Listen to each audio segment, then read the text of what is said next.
Oke, mari kita masuk dalam firman Tuhan.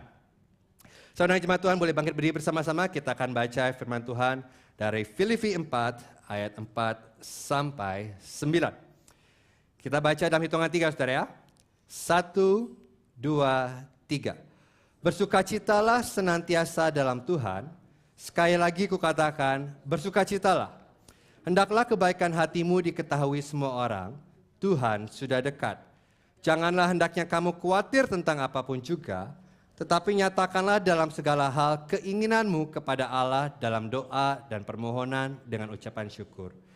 Damai sejahtera Allah yang melampaui segala akal akan memelihara hati dan pikiranmu dalam Kristus Yesus. Jadi akhirnya, saudara-saudara, semua yang benar, semua yang mulia, semua yang adil, semua yang suci, semua yang manis, semua yang sedap didengar, semua yang disebut kebajikan dan patut dipuji, pikirkanlah semuanya itu. Dan apa yang telah kamu pelajari, dan apa yang telah kamu terima, dan apa yang telah kamu dengar, dan apa yang telah kamu lihat padaku, lakukanlah itu. Maka Allah sumber damai sejahtera akan menyertai kamu. Kita berdoa bersama. Kami berterima kasih Tuhan buat firman-Mu, karena kami percaya firman-Mu memiliki kuasa untuk mengubah hidup kami. Mungkin pagi hari ini Tuhan kami datang dengan banyak kecemasan, banyak kekhawatiran. Tapi satu hal, suatu kami mendengarkan firman-Mu, kami menemukan jawabannya Tuhan. Karena kami tahu jawaban kami ada dalam pribadi-Mu. Karena itu nyatakan pribadi-Mu melalui firman-Mu, Roh Kudus. Hamba-Mu tidak dapat melakukan ini, hamba-Mu hanya bisa berkata-kata. Tapi hanya Engkau yang bisa mengubah perkataanku menjadi kehidupan bagi jemaat-Mu. Lakukan di tengah-tengah kami Tuhan. Dan kami siap mendengar isi hati-Mu. Dan kami siap bertemu dengan Engkau melalui firman-Mu. Jemaat Tuhan yang siap mendengarkan firman Tuhan, sama-sama katakan, amin. Sahabat duduk kembali. Judul khotbah saya hari ini adalah Penjaga Melawan Kekhawatiran. Nah, khotbah ini ditujukan kepada semua orang yang memiliki masalah dengan kekhawatiran. Boleh saya tanya ya? Berapa banyak dari Anda yang memiliki masalah dengan kekhawatiran? Boleh angkat tangan? Ya, harusnya setiap saudara ya. Bagi Anda yang tidak mengangkat tangan, saya tahu kenapa. Anda khawatir apa yang mungkin dipikirkan orang kalau mereka melihat Anda angkat tangan ya. Nah, saya yakin semua orang memiliki masalah dengan kekhawatiran. Apa itu kekhawatiran? Kekhawatiran itu biasanya melibatkan membayangkan masa depan dalam skenario terburuk dan panik karenanya. Benar? Dan kita sangat sering melakukan hal ini. Kita mengkhawatirkan hidup kita. Kita mengkhawatirkan keluarga kita. Kita khawatir tentang masa depan kita, keuangan kita, pekerjaan kita, kesehatan kita. Kita khawatir tentang orang lain. Kita khawatir tentang apa yang orang lain pikirkan tentang kita. Kita khawatir tentang kemarin, kita khawatir tentang hari ini, kita khawatir tentang besok. Singkatnya, kita khawatir tentang segala sesuatu. Dan kita tidak bisa berhenti memikirkan apa yang kita khawatirkan. Dan yang menarik, kata khawatir itu berasal dari sebuah kata yang memiliki konsep tercekik, saudara. Dan bukankah itu yang dilakukan kekhawatiran? Kekhawatiran itu seperti mencekik leher kita. Dan itu membuat kita tidak berfungsi. Apa yang terjadi ketika kita khawatir? Kita kurang tidur, kita lelah, kita rewel, kita susah berkonsentrasi, dan tubuh kita semua tegang. Dan ini membuat kita sakit ketika kita seharusnya sehat. Jadi bagaimana cara kita mengatasi kekhawatiran? Nah, kalau Anda pergi ke toko buku sekuler, Anda akan melihat bahwa buku tentang kekhawatiran ini sangat amat populer. Karena ini adalah salah satu masalah terbesar manusia. Jadi orang-orang itu ingin tahu bagaimana sih sebetulnya cara mengatasi kekhawatiran. Dan saya akan memberitahu saudara jawaban dunia tentang masalah ini. Oke? Mereka mengatakan kepada Anda begini, gini loh caranya. Yang penting kamu itu harus berpikir positif. Jangan pikir yang negatif, jangan buang waktu dan energimu mikirin skenario what if, bagaimana jika. Karena 9 dari 10 hal yang kamu pikirkan itu tidak akan terjadi. Jadi memikirkan dan memvisualisasikan ketakutan hanya akan menguras energi Anda. Yang perlu Anda lakukan adalah mengarahkan pikiran Anda pada hal positif dalam hidup Anda. Visualisasikan yang positif dan singkirkan yang negatif. Anda sering dengar itu? Nah, hal ini ada benarnya saudara ya, tapi tidak realistis. Karena 1 dari 10 hal yang kita khawatirkan masih akan terjadi. Apa yang terjadi jika hal yang kita khawatirkan terjadi dan kita tidak siap menghadapinya. Jadi berpikir positif tidak berhasil. Atau jawaban yang lebih umum sekarang adalah ini, pergi liburan. Ya, atau bahasa gaulnya sekarang healing. Saudara pernah dengar ya? Aku butuh healing nih, butuh healing. Apa itu healing? Healing itu adalah untuk saudara mencari waktu pergi ke suatu tempat sementara waktu untuk bahasanya itu untuk menyembuhkan diri saudara. Dan mungkin berhasil untuk sementara waktu saudara liburan, tapi sampai waktu saudara pulang dari liburan, saudara mulai khawatir tentang melunasi tagihan kartu kredit sama liburan. Benar saudara? Dan kemudian ada juga yang berkata teknik pernafasan atau pil membantu. Benar. Tetapi hanya untuk sementara. Tapi saudara tahu apa yang sama sekali tidak membantu? Saya beritahu jawabannya. Diberitahu untuk berhenti khawatir. Nah, pernahkah Anda mengalaminya? Saya yakin para istri Anda sangat mengerti apa yang saya maksudkan ya. Para suami dengarkan saya akan membantu Anda. Para istri, coba ingat saat-saat Anda lagi curhat sama suami saudara, saudara memiliki kekhawatiran dan saudara ceritakan kepada suami saudara semuanya. Dan suami saudara berkata, udah tenang, jangan khawatir. Apakah itu membantu? Sama sekali tidak. Bahkan hal itu mungkin membuat Anda makin khawatir karena mungkin Anda menikah dengan orang yang salah. Kenapa? Karena kekhawatiran itu sebetulnya adalah ekspresi luar dari masalah yang jauh lebih dalam. Kekhawatiran itu hanya gejala, bukan penyakit. Kekhawatiran itu adalah buah dari kondisi hati kita. Mengapa kita khawatir? Kita khawatir karena kita memiliki keinginan yang kuat akan sesuatu dan kita takut kita tidak akan mendapatkan apa yang kita inginkan. Benar? Itulah mengapa sebabnya untuk mengawasi kekhawatiran kita perlu mengatasi permasalahan hati. Inilah mengapa cara dunia tidak berhasil, karena dunia hanya berurusan dengan gejala dan bukan penyakit. Jadi kalau begitu bagaimana cara kita mengatasi kekhawatiran? Pagi hari ini itulah yang Paulus tuliskan kepada kita. Dalam perikop bacaan kita hari ini, Paulus memberikan kita penjaga melawan kekhawatiran. Tadi kita sudah baca ayat-ayatnya ya. Saya berikan Anda konteksnya terlebih dahulu ya. Saudara tahu tidak dari mana Paulus menulis surat Filipi? Dia tidak menulisnya ketika dia tinggal di sebuah villa di depan pantai di Athena, tidak. Dia tidak menulisnya sambil minum calate di Cafe Roma, tidak. Paulus menulis surat kepada jemaat di Filipi di dalam penjara. Dia tidak tahu apakah dia akan hidup atau tidak besok. Dia tidak tahu kapan dia akan dipenggal karena kesetiaannya kepada Kristus. Jadi Paulus ini sangat mengerti apa artinya khawatir. Dan menjelang akhir suratnya, Paulus memberikan mereka petunjuk tentang bagaimana menghadapi kekhawatiran. Kalau saya boleh menyimpulkan khotbah saya dalam satu kalimat, maka kalimat itu adalah ini. Penjaga melawan kekhawatiran bukanlah kepastian akan mendapatkan apa yang kita inginkan, tetapi kepastian akan kehadiran Tuhan dalam hidup kita. Kita pelajari bersama-sama ya. Saya memiliki 3 poin tentang penjaga melawan kekhawatiran. Berdoa tentang segala sesuatu, bicara kepada pikiran, lakukan kebenaran. Kita yang pertama, berdoa tentang segala sesuatu. Ayat 4-7. Bersukacitalah senantiasa dalam Tuhan, sekali lagi kukatakan, bersukacitalah. Hendaklah kebaikan hatimu diketahui semua orang, Tuhan sudah dekat. Janganlah hendaknya kamu khawatir tentang apapun juga, tetapi nyatakanlah dalam segala hal keinginanmu kepada Allah, dalam doa dan permohonan dengan ucapan syukur.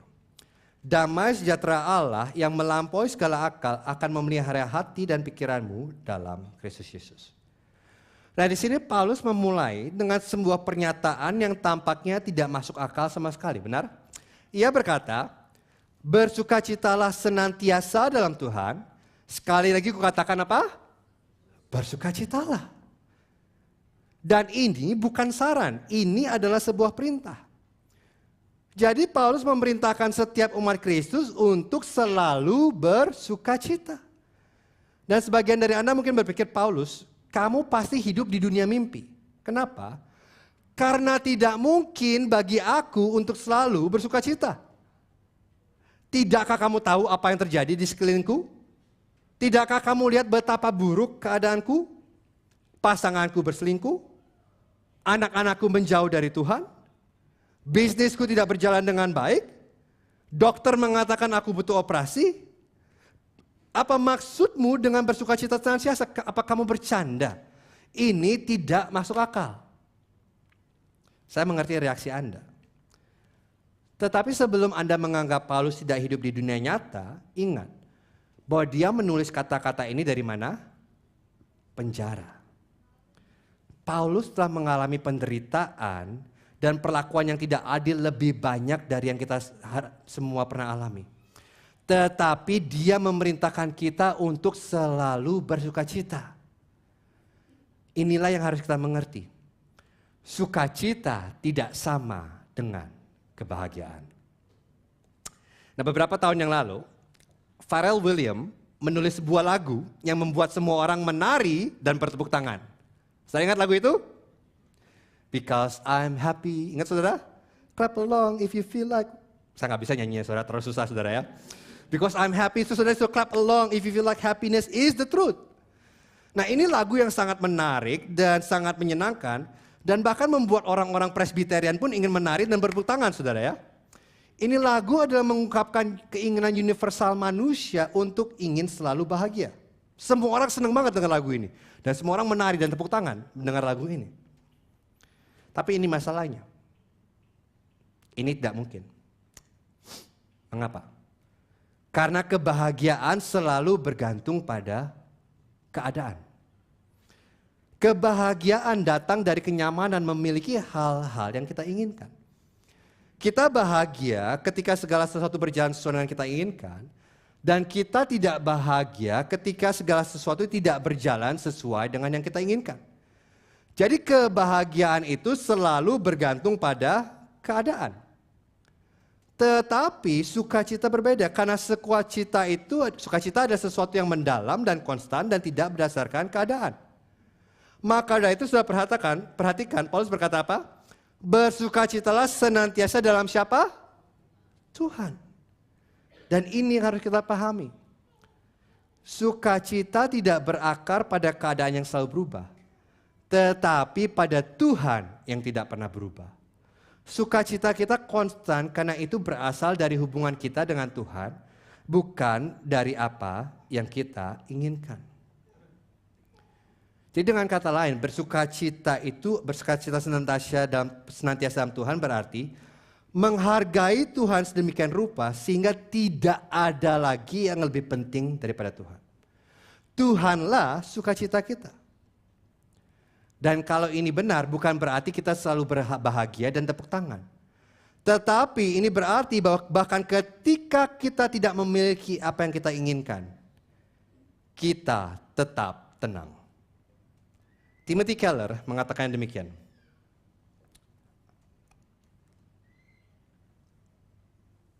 Kok macet ya? Ya. Sukacita tidak Timothy Keller berkatakan demikian. Bersukacita berarti menghargai sesuatu, menilai harganya bagi Anda, merenungkan keindahan dan kepentingannya hingga hati Anda beristirahat dalamnya dan merasakan manisnya. Bersukacita adalah cara untuk memuji Tuhan sampai hati menjadi manis dan tenang dan sampai hati melonggarkan cengkeramannya pada hal yang dianggapnya perlu. Saya tes dulu ya. Masih belum bisa nih. Boleh coba mungkin dicopot, dipasang lagi USB-nya. Oke. Jadi Timothy Keller berkata di sini, jika hati kita tidak tenang, berarti ada sesuatu dalam hidup kita atau seseorang atau sesuatu yang lebih penting daripada Tuhan. Dan hal itu tidak dapat memberikan kita sukacita karena hal itu bersifat sementara dan tidak konstan. Dan kemudian Paulus melanjutkan bahwa hendaklah kebaikan hatimu diketahui semua orang, Tuhan sudah dekat. Nah, kata kebaikan hati di sini berarti gini. Ini adalah kebalikan dari sikap suka bertengkar dan mementingkan diri sendiri. Ini berarti kita ramah dan mudah bergaul dengan orang lain karena kita tidak lagi mencari kepentingan kita sendiri tetapi kepentingan orang lain. Kita tahu bahwa Tuhan ada di dekat kita. Kita tahu bahwa Tuhan bersama dengan kita. Kita tahu bahwa Tuhan peduli dengan kita dan Dia akan menolong kita. Itulah sebabnya kita bebas melayani orang lain. Tetapi ketika kita khawatir, apa yang terjadi? Kebalikan. Saudara nyadar nggak? Kalau saudara khawatir, saudara itu cenderung mementingkan diri sendiri, benar? Karena sekarang perhatian saudara tertuju pada diri Anda sendiri, dan itu mengalihkan perhatian Anda dari melayani orang-orang sekitar Anda dengan murah hati. Tapi saudara tahu tidak kenapa saudara khawatir? Paulus berkata, karena saudara melupakan Tuhan. Kita lupa bahwa kita memiliki Tuhan yang dekat dengan kita. Jadi hidup dalam kekhawatiran itu adalah hidup seolah-olah Tuhan tidak ada.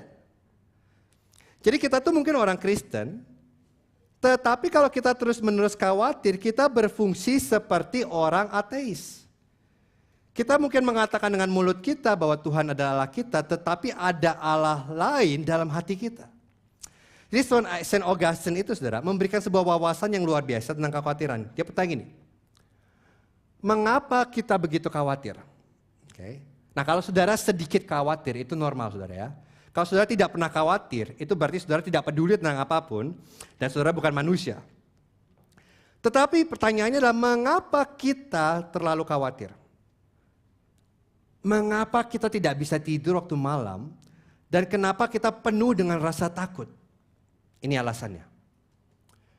Karena kita semua itu memiliki hal-hal yang berharga dalam hidup kita. Dan hal-hal itu adalah hal-hal yang baik.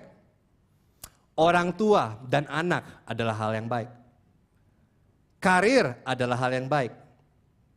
Hubungan adalah yang hal baik. Pekerjaan adalah yang hal baik.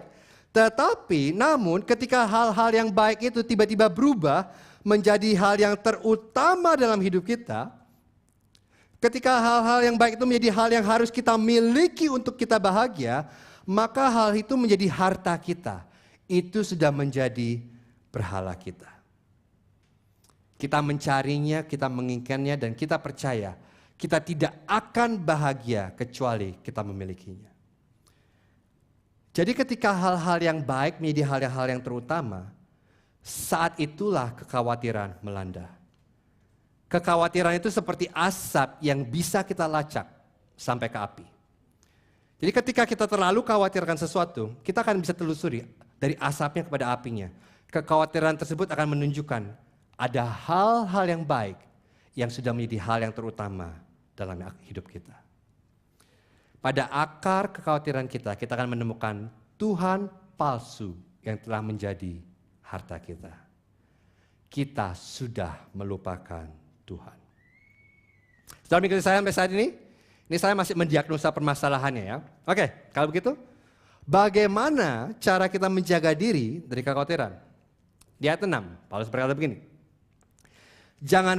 janganlah hendaknya kamu khawatir tentang apapun juga, tetapi nyatakanlah dalam segala hal keinginanmu kepada Allah dalam doa dan permohonan dengan ucapan syukur. Ini langkah pertama untuk melawan kekhawatiran. Cara untuk berpindah dari kekhawatiran kepada kedamaian, dari kecemasan kepada ketenangan adalah dengan berdoa. Cara untuk tidak khawatir tentang apapun adalah dengan berdoa tentang segala sesuatu. Mengapa berdoa? Karena doa mengingatkan kita bahwa Tuhan adalah Tuhan dan kita bukan Tuhan. Dan di sini Paulus berkata kita harus membawa doa kita, permohonan kita kepada Tuhan. Dan Martin Luther mengatakan dengan sangat indah, berdoalah dan biarkan Tuhan yang khawatir. Dan Tuhan tidak akan khawatir, kenapa? Karena Dia tidak perlu khawatir.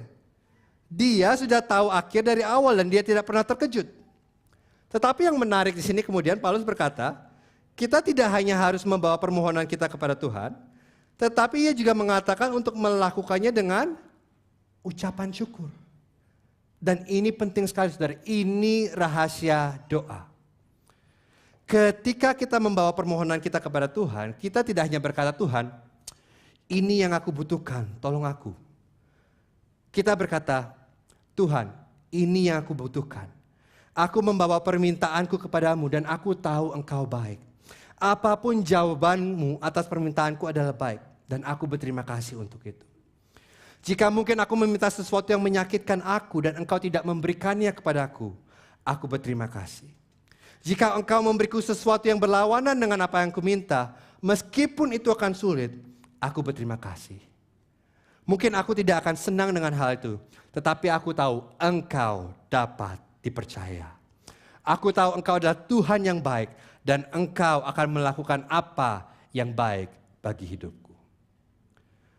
Mengajukan permohonan dengan ucapan syukur adalah cara untuk menggantikan kekhawatiran dengan iman. Karena sekarang kita mempercayai tangan Tuhan yang maha bijaksana, maha pengasih, dan maha kuasa atas hidup kita. Inilah sebabnya mengapa doa adalah senjata yang kuat untuk melawan kekhawatiran. Sudah lihat ya chart ini. Ini ditulis oleh Sam Storm ya, saya nggak bikin, saya ambil doang. Dia menulis kekhawatiran, perbedaan kekhawatiran dengan doa. Kalau kekhawatiran itu berakar dalam diri sendiri, doa itu berakar di dalam Tuhan. Kalau kekhawatiran itu adalah pandangan hidup yang sempit, berpusat pada masalah, doa itulah pandangan hidup yang luas, berpusat pada tujuan Tuhan. Kalau kekhawatiran itu hanya berfokus horizontal, dikuasai oleh lingkungan sekitar kita, doa itu fokus vertikal, fokus pada sumber daya Tuhan. Dan kekhawatiran itu keadaan kita mengendalikan kita, doa itu berkata bahwa Tuhan mengendalikan keadaan kita. Dan kalau kekhawatiran itulah ekspresi ketakutan, doa adalah ekspresi iman.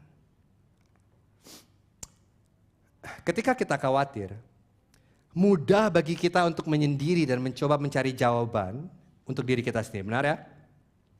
Dan yang terjadi justru malah lebih tambah khawatir. Hanya ketika kita membawa masalah itu kepada Tuhan dalam doa, kita akan menemukan kelegaan. Ini seperti bermain bowling. Saudara pernah nggak melihat orang main bowling, setelah mereka melepaskan bolanya, apa yang mereka lakukan? Saya dulu sering banget bermain bowling ya, sudah lama tidak. Jadi saya sudah melihat beberapa banyak gerakan. Ada orang yang setelah main bowling, setelah mereka lepaskan, mereka gerak ke samping, saudara. Ada saudara lihat itu? Berharap searah-arah dengan mereka bersamping, bolanya bisa ikut bergerak ke samping, saudara ya. Ada juga yang mereka berbicara dengan bolanya, diajak ngomong dulu. Ada yang mencium bolanya, wah. Kemudian ada yang loncat, ada yang tahu yang ada yang loncat ya. Ada juga yang tiptoe, jinjit saudara ya. Macam-macam gayanya. Faktanya adalah setelah Anda melepaskan bola, tidak ada yang dapat Anda lakukan yang akan mengubah arah bola. Dan itulah doa. Doa adalah melepaskan bola kepada Tuhan. Dan setelah kita melepaskan kekhawatiran kita, jangan khawatir tentang hal itu.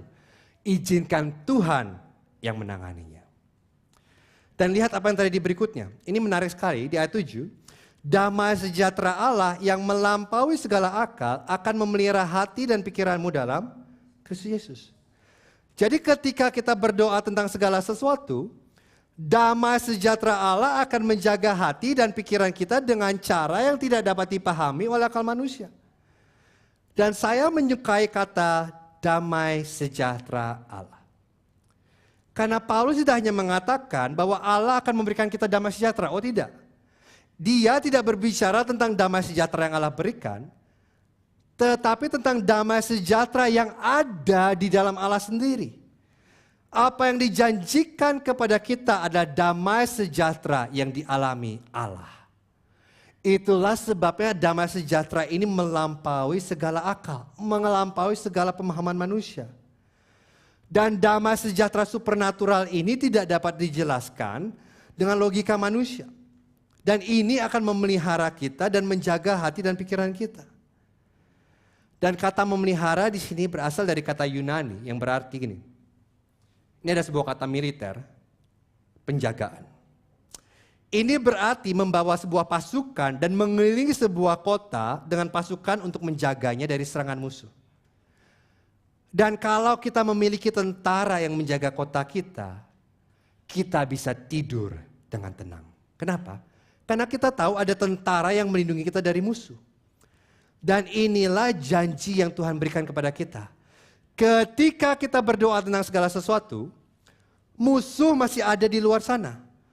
Musuh ingin menyerang kita dengan rasa takut, khawatir, dan cemas.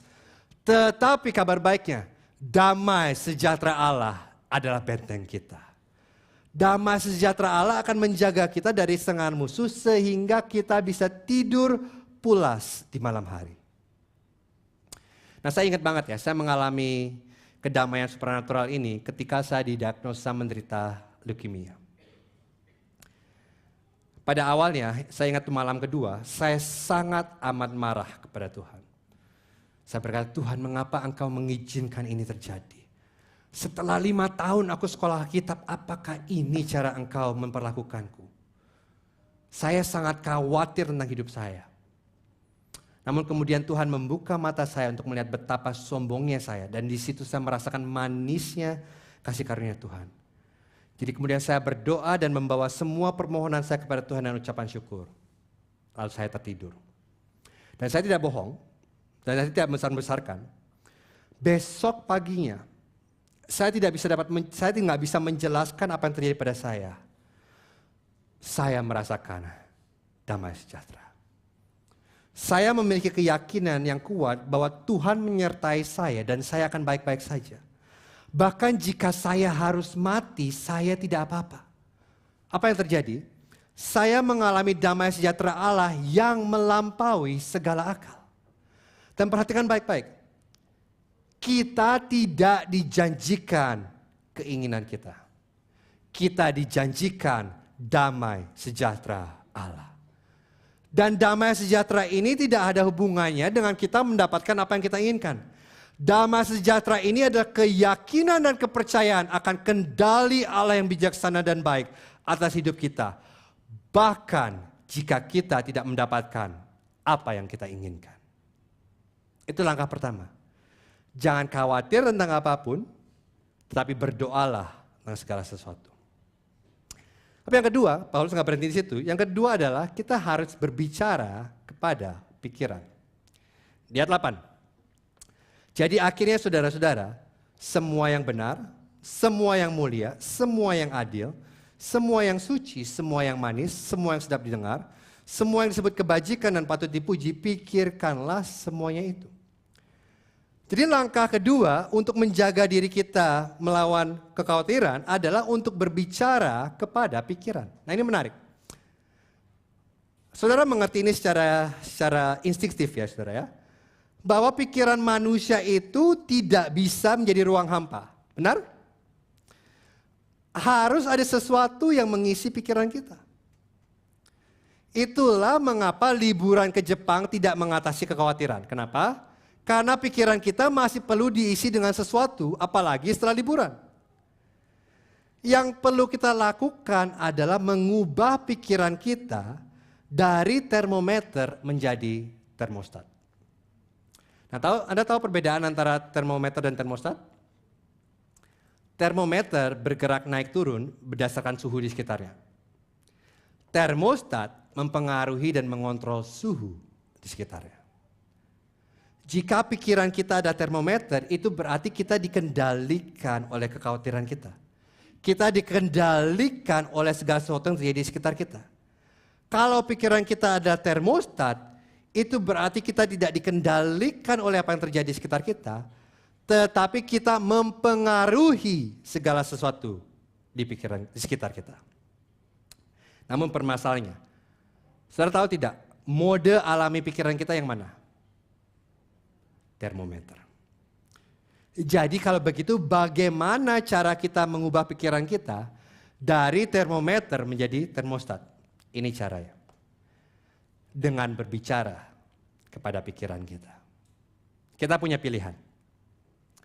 Kita bisa berbicara kepada pikiran kita, atau kita bisa mendengarkan pikiran kita. Kekhawatiran adalah hasil mendengarkan pikiran kita. Damai sejahtera datang dari berbicara kepada pikiran kita tentang Tuhan dan kebenarannya. Dan inilah yang Paulus katakan. Dia ingin kita memikirkan, dia katakan semua yang benar, mulia, adil, suci, manis, sedap didengar, semua yang disebut kebajikan dan patut dipuji, pikirkanlah semuanya itu. Nah, saya mengerti, beberapa dari saudara mulai berpikir, loh ini bukannya berpikir positif. Tadi kamu bilang berpikir positif gak berhasil, sekarang kamu mengajarkan pikiran positif. Yosi, make up your mind. Ya dan tidak. Saya jelaskan. Ya, apa yang kita pikirkan lebih penting daripada yang kita kira.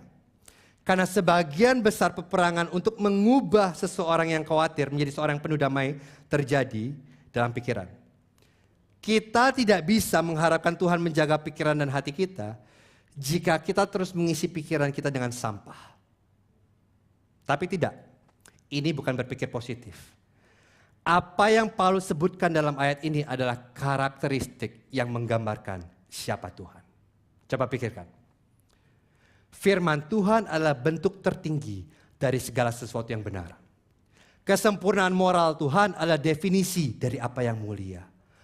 Adil adalah segala sesuatu yang sesuai dengan standar Tuhan. Suci adalah bebas dari dosa dan hanya Tuhan yang suci. Manis adalah yang membangkitkan kekaguman dalam hati dan tidak ada yang lebih manis daripada Tuhan. Sedap didengar adalah hal-hal yang baik dan menarik dan tidak ada yang lebih sedap didengar daripada pekerjaan Tuhan. Tuhan adalah sumber dari semua yang disebut kebajikan dan patut dipuji. Jadi apa yang Paulus katakan di sini adalah ia ingin pikiran kita dipenuhi dengan Tuhan dan kebenaran Tuhan. Jadi daripada menguras energi dan mental kita berpikir tentang what if, bagaimana jika, fokuskanlah pikiran kita kepada Tuhan dan firman-Nya. Dengan kata lain, Tuhan menjaga hati dan pikiran kita dengan mengisi pikiran kita dengan kebenaran Tuhan. Dan ini bukan sesuatu yang sekali. Paulus berkata, pikirkanlah semuanya itu. Dan kata ini berasal dari sebuah kata Yunani, logisomai, yang berarti terus merenungkan dan memberikan bobot yang tepat. Jadi setiap pagi saudara bangun tidur, saudara diberikan pilihan. Apa yang akan mengisi pikiran Anda hari ini? Skenario what if atau firman Tuhan? Dan kita tidak bisa hanya membaca firman Tuhan sekali. Logisoma, pikirkanlah itu berarti kita harus terus memikirkannya sampai firman Tuhan itu memiliki bobot yang tepat dalam hidup kita. Nah, Don Whitney itu menggambarkannya seperti kantong teh, saudara ya. Kalau saudara peminum teh, saudara mengerti ini. Katakanlah kita ini secangkir air panas dan firman Tuhan itu adalah kantong tehnya. Membaca firman Tuhan sekali saja itu seperti mencelupkan kantong teh sekali dalam cangkir dan kemudian menariknya keluar. Apa yang terjadi? Ya sebagian rasa teh akan diserap oleh air tetapi hanya sedikit. Dan semakin sering kantung teh dicelupkan ke dalam air, semakin besar pengaruhnya. Dan untuk logisomai, memikirkan firman Tuhan secara penerus-menerus adalah seperti merendam kantong teh itu sepenuhnya dan membiarkannya sehingga semua rasa teh itu diambil, diserap oleh air dan air panas berubah menjadi coklat kemerahan. Dan inilah cara Tuhan menjaga hati dan pikiran kita. Jadi kalau kita umat Kristus dan kita tidak memiliki damai sejahtera Allah, maka mungkin kita tidak berpikir dengan benar. Kita telah membiarkan hal-hal lain memenuhi pikiran kita selain firman Tuhan. Kita menjadi khawatir, kenapa? Karena kita gagal mengingat firman Tuhan. Kita harus melawan kekhawatiran dengan firman Tuhan. Bukannya mendengarkan pikiran, kita harus berbicara kepada pikiran. Nah, saya akan membuatnya sangat praktikal ya buat kita ya. Karena kalau ini berbicara teori, ini nggak berguna. Kita buat praktikal sekali. Jadi bagaimana cara berbicara kepada pikiran? Ada 3 langkah. Pertama, kita harus bertanya pada diri sendiri. Apakah pikiran ini datang dari Tuhan? Ini berarti Anda harus tahu Tuhan dan mengenal firman Tuhan.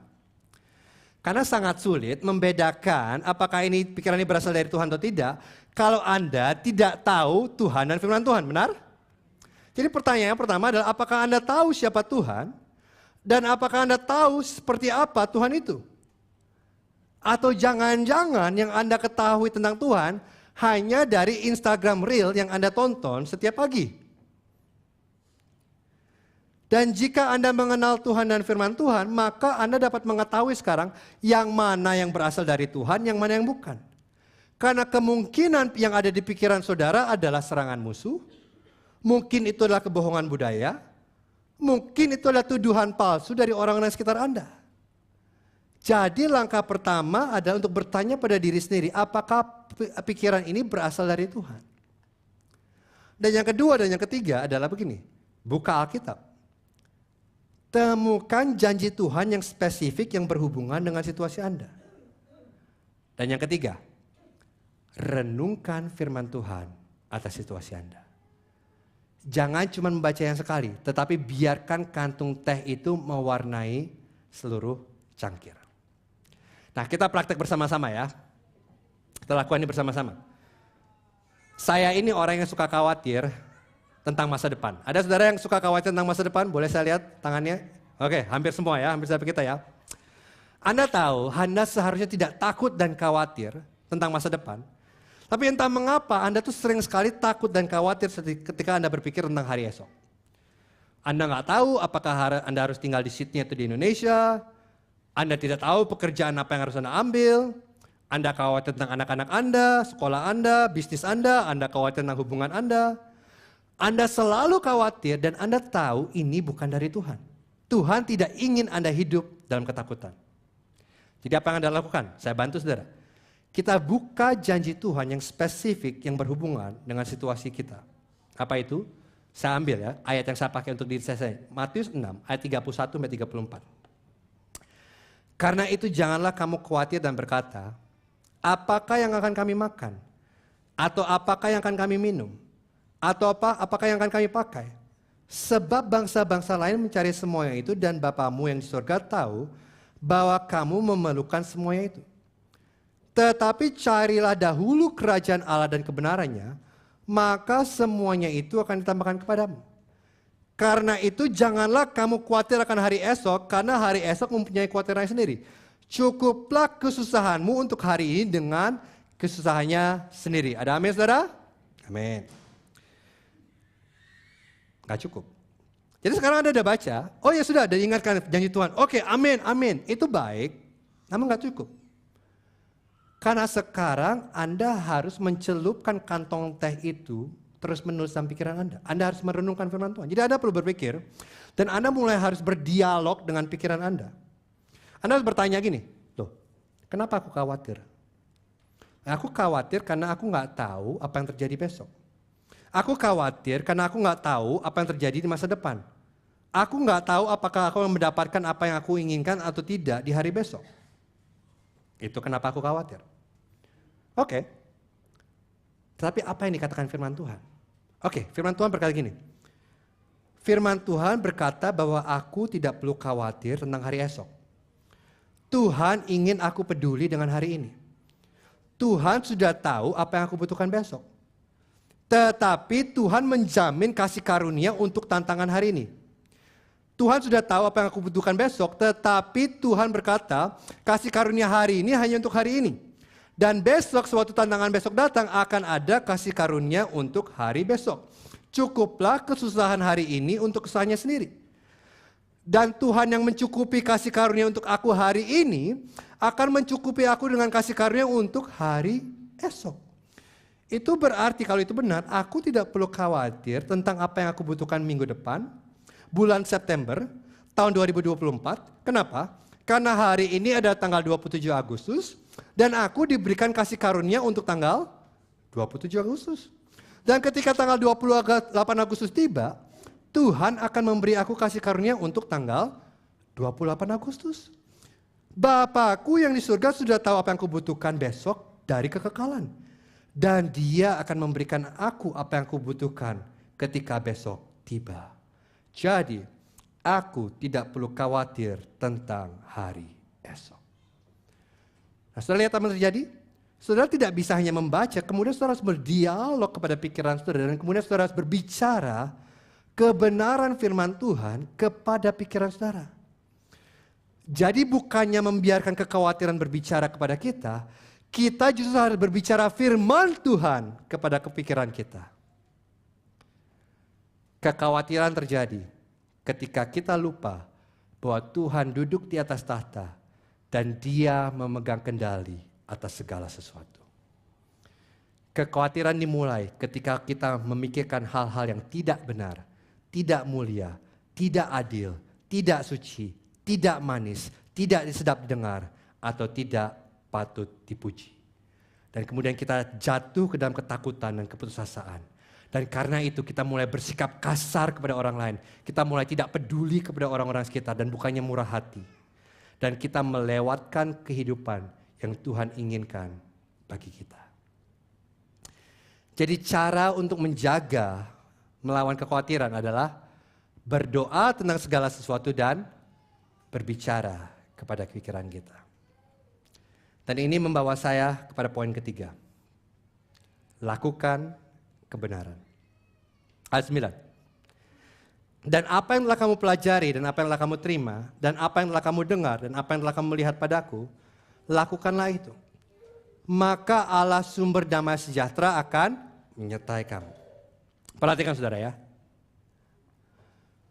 Bukan seberapa banyak yang kita ketahui yang membuat perbedaan. Melainkan apa yang kita lakukan dengan apa yang kita ketahui yang membuat perbedaan. Paulus sangat jelas di sini, dia berkata gini. Dan apa yang telah kamu pelajari dan apa yang telah kamu terima, dan apa yang telah kamu dengar dan apa yang telah kamu lihat padaku, ini berbicara tentang semua kebenaran yang kita ketahui, lakukanlah itu. Jadi kita tidak perlu hanya mengetahui cara menjaga diri dari kekhawatiran, tetapi kita juga perlu melakukan apa yang kita ketahui. Kalau kita mendengarkan firman Tuhan dalam Filipi 4, tapi kita tidak melakukannya, maka firman Tuhan ini tidak ada gunanya untuk kita. Jadi kalau kita mendengar bagaimana firman Tuhan membantu kita melawan kekhawatiran, dan kita kata, wah ini sangat membantu, tetapi kita tidak mendoakan segala sesuatu dan berbicara kebenaran Tuhan kepada pikiran kita, maka kita tidak akan mengalami damai sejahtera Tuhan. Nah, saya tahu ini bukan inovatif ya saudara, ini logika. Tetapi ini penting. Pengetahuan itu baik. Tetapi pengetahuan yang tidak dilakukan tidak ada gunanya. Tuhan menjanjikan damai sejahtera bagi kita. Tetapi itu tidak datang secara otomatis. Kita harus melakukannya. Dan ini ada sesuatu yang harus kita terus lakukan sepanjang hidup kita. Tidak peduli seberapa lama kita telah menjadi orang Kristen. 5 hari, 5 tahun, 50 tahun. Kita masih terus harus melakukan hal ini untuk menjaga diri kita dari kekhawatiran. Saat kita berpikir bahwa kita sudah tidak perlu melakukannya, itulah saat di mana musuh menyerang kita dengan ketakutan dan kekhawatiran. Saya akan menjadikan ini lebih aplikatif lagi. Nah, dalam persiapan saya untuk khotbah ini, saya membaca khotbah dari Tony Evans, dan dia memberikan sebuah cara yang praktis yang sangat membantu. Saudara bisa melakukan ini kalau saudara mau ya. Dia menyebutnya ini ya, ini sangat menarik, kotak kekhawatiran. Okay. Ini suka dipakai di childcare saudara ya. Apa itu? Jadi begini, setiap kali Anda merasa khawatir, ambil selembar kertas, tuliskan kekhawatiran Anda, dan taruh kertas itu dalam kotak kekhawatiran. Dan saat Anda melakukannya, berdoalah kepada Tuhan, Tuhan, ini kekhawatiranku, aku membawa kekhawatiranku kepadamu. Aku tahu Engkau baik dan aku tahu Engkau memegang kendali, jadi aku menyerahkan semua kekhawatiranku kepadamu, dan aku menyerahkan hasilnya ke dalam tanganmu yang berdaulat. Saudara masukkan ke dalam box. Dan setelah Anda berdoa dan menaruh kekhawatiran Anda dalam kotak, lanjutkan hari Anda. Ini yang akan terjadi. Saat Anda melakukan hari saudara, sang musuh akan mencoba menyerang Anda. Dia akan menggoda Anda untuk melihat kotak itu dan mengambil kembali kekhawatiran Anda. Dia ingin Anda meragukan Tuhan dan mengambil alih masalah itu ke tangan Anda sendiri. Tetapi jangan lakukan itu. Lawan godaan itu dengan apa? Dengan mengucapkan kebenaran firman Tuhan kepada pikiran Anda. Renungkan Tuhan dan janji-janji Tuhan sampai hati Anda tenang. Dan setiap musuh menyerang, kembali saudara berbicara kepada pikiran Anda dan renungkan janji-janji Tuhan. Lakukan hal ini terus menerus. Dan saudara tahu apa yang terjadi selanjutnya? Paulus berkata, dan ini menarik. Dia berkata bahwa gini, maka Allah sumber damai sejahtera akan menyertai kamu. Perhatikan baik-baik, ini berbeda dengan ayat 7. Dalam ayat 7, Paulus berjanji bahwa ketika kita berdoa tentang segala sesuatu, damai sejahtera Allah akan menyertai kita. Damai sejahtera Allah akan menjaga kita dari serangan musuh. Dalam ayat 9, berbeda. Ketika kita terus-menerus melakukan hal ini, Allah sumber damai sejahtera akan menyertai kita. Saya lihat perbedaannya? Bukan hanya damai sejahteranya yang dia berikan, tetapi Allah sendiri akan menyertai kita. Maka dari itu perhatikan ini, damai sejahtera tidak ditemukan dalam ketidakadaan masalah. Damai sejahtera ditemukan di dalam hadirat Tuhan. Suatu ketika ada sebuah kontes antara dua pelukis untuk melukiskan gambar damai. Menarik ya? Dan salah satu pelukis melukis matahari terbenam di atas air yang tenang dan semuanya tampak indah dan cerah. Pelukis lainnya melukis gambar badai. Langit gelap dan ada petir, guntur dan awan gelap yang tebal. Ombak menghantam bebatuan dan semuanya tampak kacau. Namun di sudut bawah lukisan itu ada dua batu besar dengan seekor burung bernyanyi di tengahnya. Itulah damai sejahtera. Damai sejahtera bukanlah ketika matahari bersinar terang, cuaca cerah dan semuanya tenang.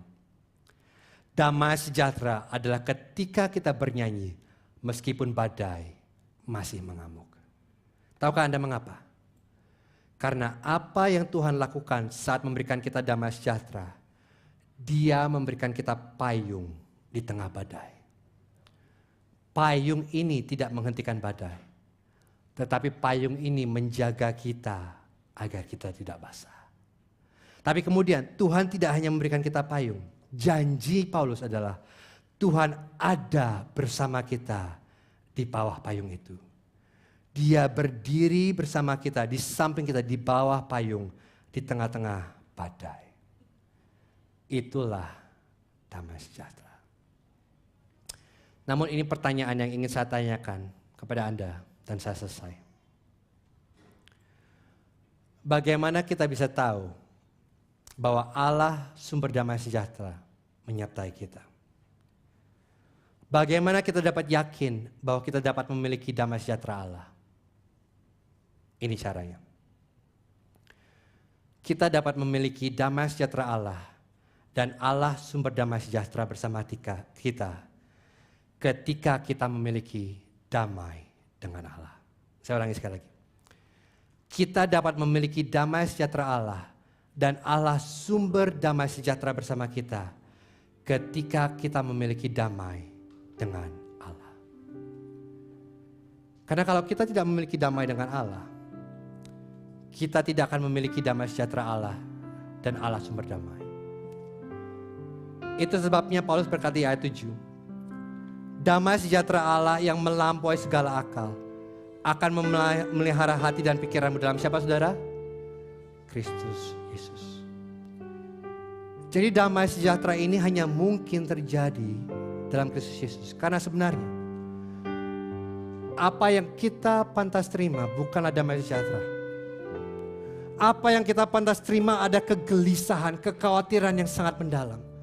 Yang kita pantas dapatkan adalah terus-menerus khawatir akan hidup kita dan masa depan kita. Kenapa? Karena kita adalah musuh Allah. Kita telah berdosa kepada Allah dan kita telah berpaling darinya.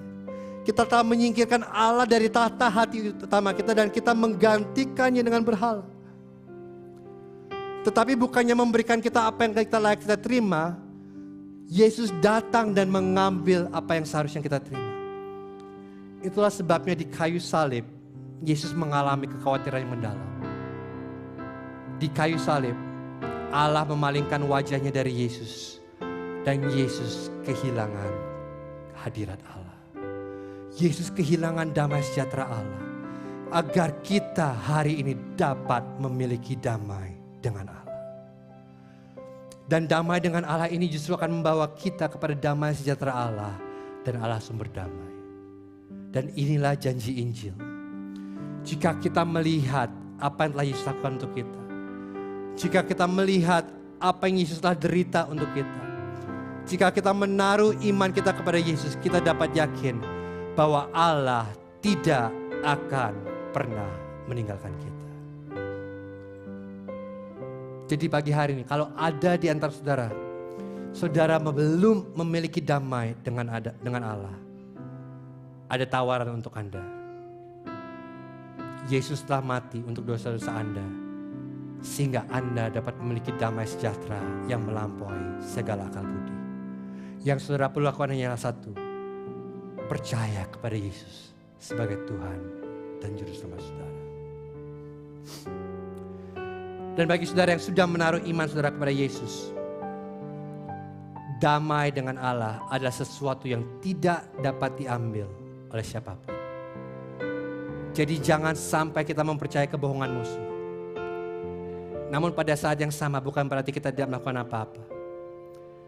Karena Tuhan telah merancang dan menetapkan alam semesta sedemikian rupa. Sehingga kita akan mengalami damai sejahtera Allah dan Allah sumber damai. Ketika kita berdoa tentang segala sesuatu. Dan mengisi pikiran kita dengan firman Tuhan secara terus menerus. Gak ada cara lain. So, kita gak bisa berasumsi bahwa kita akan memiliki damai ini. Jika kita tidak melakukan apa yang Tuhan minta kita lakukan dalam firman-Nya. Jadi mungkin pagi hari ini kalau saudara terus khawatir, mungkin karena saudara tidak berdoa tentang segala sesuatu. Atau mungkin saudara berdoa, tapi saudara terus menerus membuka kotak kekhawatiran dan mengambil kekhawatiran untuk kembali. Dan tidak mempercayai Tuhan dan saudara tidak mengisi pikiran Anda dengan firman Tuhan. Jadi hari ini, ambil keputusan untuk melakukan kebenaran. Dan janji saya tidak mengatakan kalau saudara melakukan ini, maka Tuhan pasti akan memberikan Anda apa yang Anda minta. Tidak. Badai mungkin tidak berakhir. Penyakit mungkin masih ada. Masalah mungkin tidak hilang. Gosip dan fitnah mungkin tidak berhenti. Bisnis mungkin hancur. Kita mungkin kehilangan segalanya. Tetapi damai sejahtera Allah yang melampaui segala akal akan memelihara hati dan pikiran kita dalam Kristus Yesus. Itu janji firman Tuhan. Mari kita berdoa. Bapa kami terima kasih buat firman-Mu. Biarlah firman-Mu ini Tuhan bukan hanya sesuatu yang kami dengar. Tapi biarlah firman Tuhan ini bisa kami renungkan. Dan bisa kami hidupkan Tuhan dalam kehidupan kami sehari-hari. Dan itulah yang akan menjaga kami Tuhan dari kekhawatiran. Karena ada damai sejahtera-Mu yang supernatural yang melindungi kami. Dan bahwa ada Allah sumber damai sejahtera bersama kami. Itulah alasan mengapa di tengah-tengah badai apapun yang terjadi. Kami tahu kami baik-baik saja Tuhan. Karena Engkau bersama kami. Biarlah jemaat-Mu Tuhan menjadi jemaat yang bukan hanya mendengarkan firman-Mu. Tapi melakukan firman-Mu. Terima kasih Tuhan untuk bukti kesetiaan-Mu di kayu salib. Dan itulah sumber harapan kami.